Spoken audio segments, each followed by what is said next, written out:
In a country where 40% of the population lives below the poverty line, one dog is being hand-fed Wagyu beef in an air-conditioned palace. It's not a royal symbol. It's Kim Jong Un's pet pug. Think you've seen luxury, forget Beverly Hills mansions or Caribbean private islands. He owns an artificial island fortified with GPS blocking tech, shark-infested waters, $15,000 wine bottles in underground bunkers, and a booby-trapped fake dock for potential assassins. From spending over $16,000 a year on Swiss cheese to singing in a private nuclear-proof karaoke room, Kim Jong Un isn't just the richest president alive, he's the most bizarre example of what happens when unchecked power meets unlimited wealth. And the most shocking part, his daily life feels like dystopian sci-fi. He fears public restrooms so much he once demolished an entire building because someone used the toilet before him. He travels in gold-plated planes but avoids flying, convinced he might be poisoned. But wait until minute 11, when he steps into a secret underground chamber beneath Mount Paektu, equipped with clone farms, dance floors, and bulletproof trains. You'll realize this isn't just about wealth. It's about controlling reality itself. So, what does a normal day look like when you rule by fear and fantasy? You're about to find out. 7 Hosers a.m. He wakes up, but no one knows where every morning begins with a mystery even for his inner circle. No one, not even his wife, knows where Kim Jong Un spent the night until his guards announce his location at dawn. That's because he sleeps in one of 5 heavily guarded residences, chosen at random, each designed to withstand military attack. One of them is an $865 million fortress in Jangsan, shielded by anti-drone tech, sniper towers, and underground tunnels. Inside bulletproof walls, biometric locks, and an AI-monitored bedroom that adjusts air quality and lighting based on his mood and health data. A private medical team waits outside his door with vials of imported fetal serum, part of his alleged immortality protocol. His bed is covered in Italian silk. Every surface is scanned for toxins before he steps out.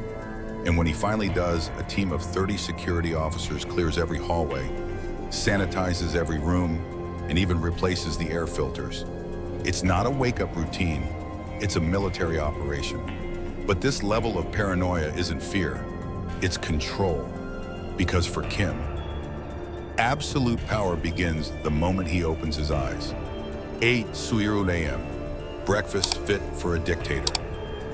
Kim Jong Un doesn't just eat breakfast, he curates it like a ritual of dominance. Each morning, a 12-person culinary team prepares a feast sourced from 5 continents. There's Kobe beef flown in from Japan, truffles from France, and his personal weakness, Swiss cheese shipped in secret from Europe. Defying international sanctions.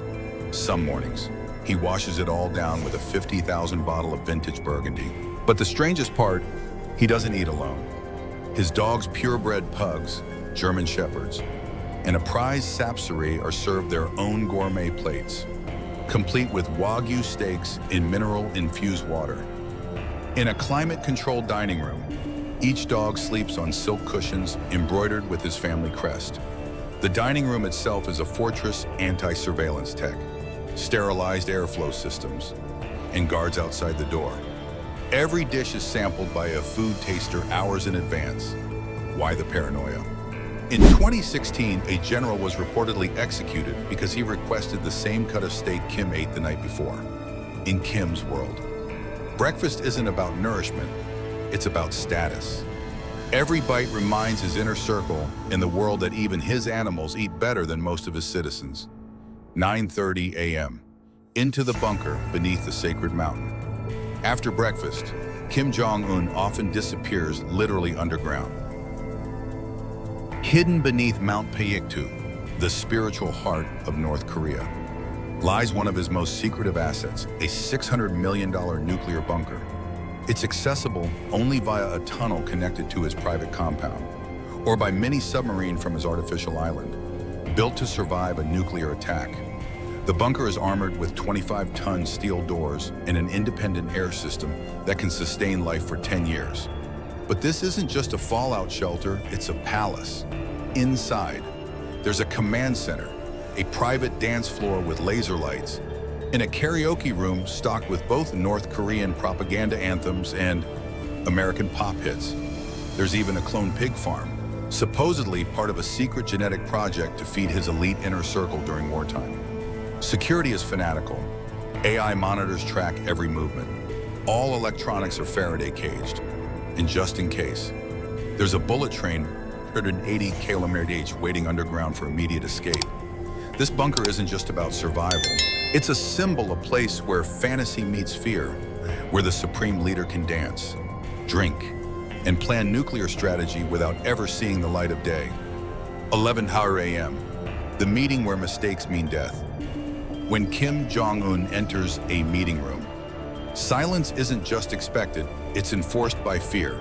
His daily briefings aren't casual discussions, they're performances, where every word, breath, and glance can determine a person's fate. Multiple insiders report that Kim uses these meetings not just to issue commands, but to test loyalty. Officials are monitored by hidden cameras, and even slight eye movement can be flagged by psychological analysts. In one infamous session, a general made the mistake of sitting before Kim gave the signal. He disappeared the next day. The paranoia goes deeper. Kim reportedly has a phobia of contamination, especially bathrooms. In 2012, when he learned a state-owned building had been used by a general before him, he ordered the entire facility demolished. His personal toilets are custom-built and mobile, transported everywhere he goes. Why? Because he believes his waste contains biometric data that foreign spies could exploit. It sounds absurd until you remember who we're talking about. In Kim's world, power isn't shown through speeches or votes. It's shown by forcing an entire room to hold their breath until he decides otherwise. 1 p.m., Dictator's playtime after crushing spirits in the boardroom. Kim Jong Un unwinds with games, movies, and fantasies no one else in his country is allowed to experience. He retreats to his private entertainment wing, a soundproof room lined with pirated Hollywood films, a vintage arcade full of customized machines, and a personal gaming suite where he plays Call of Duty, Super Mario, and even a North Korean-made FPS called Glory of National Defense, a game where players shoot American soldiers. What's bizarre, Kim doesn't play alone. He often brings his daughter, watching Kung Fu Panda and Godzilla, even as his regime jails citizens for watching foreign media, while the country bans jeans, Western music, and dyed hair. The Supreme Leader spends hours reenacting shootouts on a 110-inch OLED screen. Technicians are on standby, ready to tweak in-game details on his command. One former aide claimed he once delayed a cabinet meeting just to adjust a game's loading time. These aren't just guilty pleasures, they're part of the illusion. Because for Kim Jong Un, escapism isn't an escape from power, it's another way to exercise it. 3 p.m. Joy Squad beauty, power and obedience. Behind the golden curtains of Kim Jong Un's regime is a secret more disturbing than his bunkers or missiles, the Joy Squad. Officially known as the Joy Orchestra, it's presented as a state-run performance troupe, but insiders say their real purpose is far more intimate and far more chilling. Young women, often handpicked from elite schools, are chosen based on beauty, obedience, and loyalty. They undergo months of vetting and psychological training before being admitted into the leader's inner circle. What they do isn't broadcasted on North Korean television. These women are gifted luxury cars, designer clothing, and mansions rewards for their silence and submission, despite being married. Kim is rumored to maintain multiple mistresses, all closely monitored and rotated between palaces. In one case, a member who tried to leave the group was reportedly sent to a labor camp for betraying the leader's trust. But this isn't just about desire, it's about dominance. Even love is weaponized in Kim's world, engineered, supervised, and turned into a tool of control. When intimacy becomes protocol, pleasure becomes performance, and no one performs better than the dictator pulling every string. 5 p.m. The diplomatic stage is set when Kim Jong Un hosts international guests. It's not diplomacy, it's theater. The only place foreign dignitaries are allowed to visit is Kungan Palace, a modest-looking villa designed to appear humble. But leaked intelligence reveals it's anything but. Every room is rigged with hidden microphones, infrared cameras, and pressure-sensitive flooring. Even the backyard where leaders once toasted wine is rumored to have witnessed covert executions. Guests are welcomed with warm smiles and fine cuisine. They're offered local delicacies and taken on carefully scripted tours. But behind the scenes, every handshake, every smile, is analyzed by state psychologists. Before Donald Trump's 2018 summit, the palace underwent a $2 million overhaul, including a new biometric security wing and a hidden room where Kim's aides could eavesdrop in real time. And just hours before greeting any visitor, Kim reportedly performs ritual preparations, scent control, uniform matching, even rehearsing laughter responses to foreign jokes. Because in his world, image is everything. He doesn't just want to appear powerful, he wants to look reasonable, all while hiding the surveillance, the stage lighting, and the loaded gun beneath the table. 8:00 p.m., nightfall in the Sky Empire. As darkness sets in over Pyongyang, Kim Jong Un shifts gears from politician to party host. In his private seaside palace, camouflaged beneath a retractable hill, he throws exclusive nighttime banquets. The guest list generals, loyal elites, and select performers. The menu cognac by the gallon, Wagyu beef, and Cuban cigars. But there's a catch: drinking is mandatory. Refusing a toast from Kim isn't just impolite, it's dangerous. During these parties, he boasts about his true obsession flight. Kim owns an air fleet worth over $12 billion. His prize jet, the Phoenix, a gold-plated, armored Airbus A320 comes with a blast-proof bedroom, cinema, and missile countermeasures. He flew it to meet Donald Trump, but prefers to travel by train. Why? He fears assassination mid-air. That fear led to one of his most bizarre rules: pilots must live in isolation for weeks before any flight, cut off from the outside world.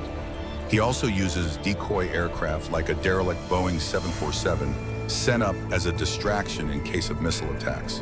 When he finally steps into the sky, it's not for freedom, it's a ritual of control airborne theater, surrounded by weapons, wine, and whispered orders. The world looks up and sees a plane, but inside it's a fortress. 11:00 p.m. into the fortress of solitude. As the world sleeps, Kim Jong Un retreats into what may be his most surreal creation yet, an artificial island on the Taedong River, guarded by electromagnetic barriers, booby-trapped docks, and underwater surveillance. On the surface, it looks like a luxury resort, but beneath the foliage lies a military-grade bunker, disguised as paradise. He walks alone through echoing marble halls. His steps trigger soft lights and scent diffusers. The air is filtered, the floors temperature controlled.